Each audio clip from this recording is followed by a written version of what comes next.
برادران عزیز و گرامی، خواهران بسیار عزیز و مهربان،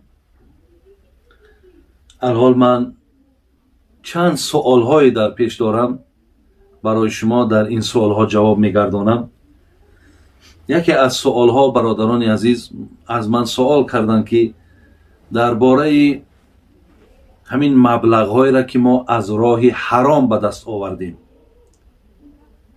یعنی بعضی نفرهای از راه حرام پول جمع کردن، ممکن $10,000، ممکن $50,000، ممکن زیاد، ممکن کم. آیا امروز مقصد فهمیدیم که هر نفری که اگر از راه حرام مبلغ جمع میکند و دست به حرام دارد،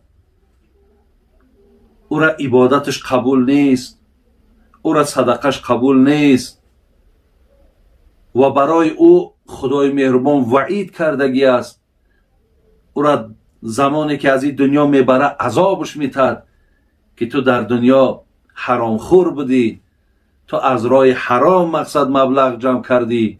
امروز وی فهمید که این گناه بوده است، درک کرد، اکو میخواهد اصلاح شود. برادران عزیز، ما الله را سپاسگزاری میکنیم وقتی من میبینم یک نفری که بگذار عمرش در 40 و در 50 آمد، بعداً در گویم ذهنش یا در قلبش محبت نماز پیدا شد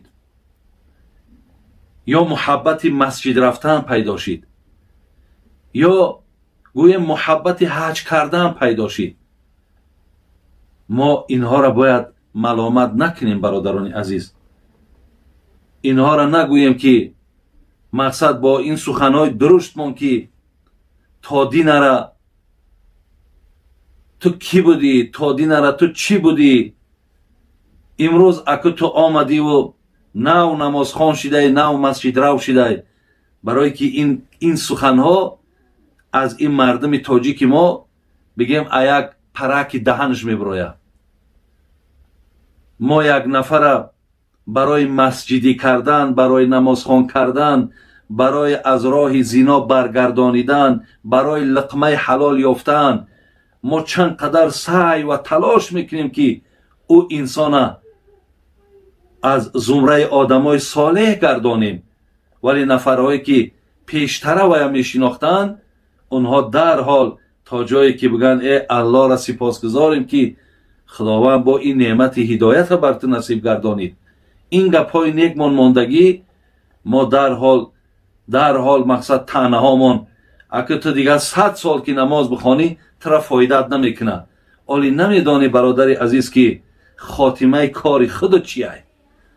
اولو معلوم نیست که همون عبادت هایی را که تو کرده پیش الله قبول شده یا نشده، ولی را تو نمیدانی کو. برای همین برادران عزیز و گرامی، زبان از طعنی هر نفری که یک روز پیش از مرگش، اگر به شرطی که با راه خدا، در راه خدا برای رضاگی الله وقتی قدم میزند، هر نفری که اگر همون ایمان کامل داشته باشد باید شکرگزاری کنه، او را بگیرد در بغل بگیرد، آغوشش بگیرد. شما آیا آگاهی ندارین که حضرت عمر حیات پیشترش چگونه بود؟ چقدر مسلمان ها را غم میداد، دقت میداد، حتی کار چه کشید. گفت اگر تا با این کار سر محمد اگر جدا نکنم، ایرا من در غلافش جای نمیکنم. وقتی که همین نفر هدایت یافت، برادرای عزیز، که حتی وقتی میگه ابولهب آگاهی پیدا کرد که عمر اسلام قبول کرده است، میدانین چی گفت؟ گفت اگر گویند که خر مکه ایمان آورده است من باور میکنم، ولی عمر ایمان آورده است باور نمیکنم، برای که از حیات پیشتره او اینها آگاهی داشتند. لیکن عطای خداوندی، این هدایت الهی، برادرای عزیز، وقتی صاحب یافت، وقتی نفری را که الله مهربان برای او این نعمت که تیاد، دیگر وای نمیگد این کی باشد. و بعد وقتی که حضرت عمر پیش پیامبر گرامی آمد، آیا پیامبر گرامی گفت نه تو قابل قبول نیستی؟ حضرت برادر عزیز استقبالش گرفت. میدانید استقبالش گرفت، در آغوش گرفتش، در حقش دعا کرد. امروز بین ما اکثری قصه های را که میاریم دیگر او را عمر نمیگیم، ما حضرت عمر میگیم. امروز بچه ها نام عمر میگذاریم. برای همین طعنه زدن برادر عزیز و گرامی این کاری شیطان است. این کاری آدمانی بسیار گویم بفهمای، آدمانی نه چندان بگیم عاقل و نه چندان آدمانی درک میکردگیان. وقتی برادر عزیز دهیه کلبی ایمان آورد، پیامبر گرامی را وقتی گفتن دهیه کلبی برای ایمان آوردن میآید، حضرت میگه ریدای مبارکش روی ماش حضرت ای بالای سر گرفت، پایانداز پرتاف که دهیه کلبی بر بالای او قدم زند. ولی دهیه کلبی پاش نگذاشت، روی مال برداشت، در دیده هاش مالید و پیامبر گرامی بعد دست برداشت در حق دهیه کلبی دعا کرد. برای همین برادران عزیز و گرامی، کسی را میبینین که امروز نمازش میخواند، کسی را میبینین که از مالش زکات میتید، کسی را میبینین که حج میرود، شما در راست او یگان سخنی بیجا نگویین، شکرگزاری کنین الله را که خدا چی ذات بزرگی هست که تا دیروز این مرد به چی کار مشغول بود، امروز بی رو به سوی الله آورده است.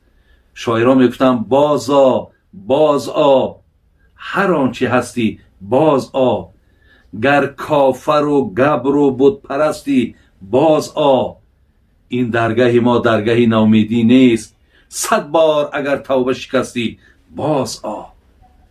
این است برادر عزیز دعوت. امروز ما با ملامت و با گپی سخن قبیح و با سخت گفتن این خدمت در دین نمی شود. الله مهربان در قرآن چی گفت؟ ادعو الى سبیل ربک بالحکمه والموعظه الحسنه. وقتی نفری را شما میخواهید که به خالقش نزدیک کنین، شما با علمهاتون و با سخنهای نیکتان اونها را به من نزدیک کنین.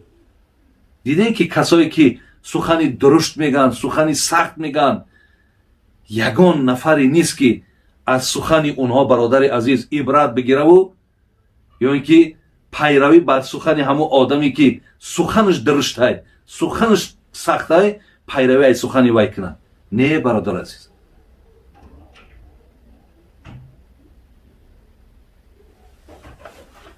برای همین نفری که مرا سوال داده است که من امروز یک مبلغی دارم که وای را از راه حرام جمع کردم، چگونه من همین را حلال کنم؟ وای نمی شود که گویم ممکن وای 100,000 دلار باشد، ممکن وای بیشتر هم باشد، ممکن وای 50,000 دلار باشد. اگر وای جمله این مبلغ ها را رفته یگان در آبادی یک راه، در یک مکتب، بینین اگر در یک گویم خرید کند، یگان خوراکه برده مقصد در مردم هم که تقسیم کند، اگر چنده که در اینجا نیتی صدقه نمی کند برای که وای پول حرامه، این الله لا یقبل الا طیبه، پیامبر میگه خداوند قبول نمی کند تا از راه حلال اگر به اون نزدیک نشین. اگر میلیون در راه خدا که صرف کنیم حرام باشد، الله قبولش نمی کند، همچون صدقه قبولش نمی کند. اینجا در مقصد نیتی صدقه نمی کند و برای حاجت مردم برآمدن، اگر همو پولا را رفته خرید کرده و همش در مردم هم که تیاد، این هم یک راهی خلاصی ای حرامه. لیکن اگر گوید نه اکو من مقصد ای طرزش برای من قابل قبول نیست، پس дигар фатвош ҳамине ки ба ҳамун миқдори пули ҳароме ки дорад, ин пула дар гардиш мемона, ин пула дар тиҷорат мемона, ин пула қати як кас мақсад ягон музораба мекуна, халас ҳамин пула дар гардиш мемонад дар як тиҷорати ҳалол. мисол агар $10,000 бошад, агар фоида дод ҳамин маблағ $10,000 дар як моҳ меёвад, дар як сол меёвад, оҳиста оҳиста аз даруни ҳамин пул ҳамун $10,000 мебарорад. яъне ҳамчуноне ки ҳамун $10,000 ҳарома ин одам яъне аз дохили ҳамин маблағи дар гардишаш баровард дод, ана ки дигар баъд ҷонаш бигем аз ӯ ҳаромҳо халосу ин боқиш ҳалол, ба инш метавонад дигар хайр мекунад. бубин, бо инш метавонад дар шикамаш мехӯрад, ҳар чи ки кунад дигар ин маблағи ҳалол аст. шояд баъзеҳо гӯянд охир ин сарчашмаш ҳаром буд ку, ич хел ҳалол мешавад. бародарои азиз ва гиромӣ, ин дигар ҷои баҳсу мунозира надорад. вақте ки фатво бар ҳамин қавл шид, вақте роҳи халосиам ба ҳамин мешавад, ҳаминам хуб аст. вақте ҳамон одам тасаввур кунед аз байни $50,000 $50,000 ки ба даст меёра ва як вақте сарф мекуна, инам маълум аст ки ҳамон одам як тарсе дорад. маълум аст ки ҳамонам аллакай қиёматша фикр кистай, ва ило метавонист ки бо ҳам $50,000 ки фоида меяд ҳамонша дар болои ҳамин ҷамъ кунад, лекин вай кори кардиста ки аз ҳамин ҳолат барояд. маълум аст ки мақсади ӯ чӣ ҳаст? мақсади ӯ халос шидани аз ҳаром аст. барои ҳамин фатво бар ҳамин ки ҳаст, бигзор бародарое ки ин кора кардан, аввалан тавба кунен ба сӯи худо ки дуюмбора руҷӯъ ба ин кор накунен ва ҳамон миқдори маблағтон берун кунен, сарф кунен, ободиҳода сарф кунен, барои мардум маводи хӯрока бихарен.